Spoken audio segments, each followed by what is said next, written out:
হাতে চপ্পল নিয়ে কি কারণে বিক্ষোভ করছেন এইভাবে? এই জন্য করছি সালমিকে করার জন্য। সালমির কিচ্ছু হচ্ছে না, ও সব কিছু নিয়ে ওই বরবাদ করলো সব। কিন্তু সালমি এখনো পুলিশের প্রশাসন হয়নি কেন?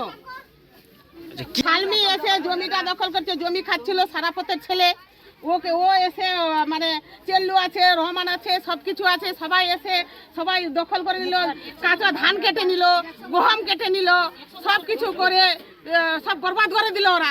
এখনো পুলিশ প্রশাসন হয়নি, বাড়িতে গিয়ে মারছে, সব কিছু গয়নাগাটি চুরি করেছে। সালমি কি বহুদিন ধরে এভাবে গন্ডগোল করছিল? বহুদিন ধরে। জমিটা কার? জমিটা হচ্ছে সারাপতের। আচ্ছা, ওর ছেলে আজিম লাগাচ্ছে। তো ওরা কি দখল করতে চাইছে?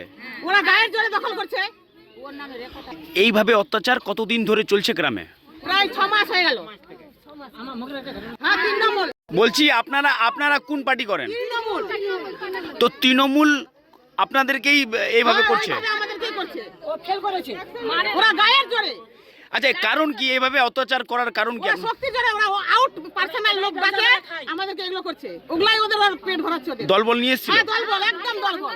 মদ খেয়ে, দারু খেয়ে। আচ্ছা, জানানো হয়েছে, পুলিশ আসেনি। বারবার রিপোর্ট করছি, পুলিশ কিছু করেনি। এখন কি চাইছেন আপনারা? এখন আমরা কি চাইছি? আমরা ওর শাস্তি চাচ্ছি। আমাদেরকে এমনি বাড়ি ঘরে মেরে গেল, গহনাগাটি চুরি করে নিয়ে গেল, আমরা ওদেরকে ছেড়ে দিবা? আমরা একটু শাস্তি চাচ্ছি। মানে আরেকজনের। বলছি, কি নাম আপনার? আমার নাম মৌসুমী পারভিন।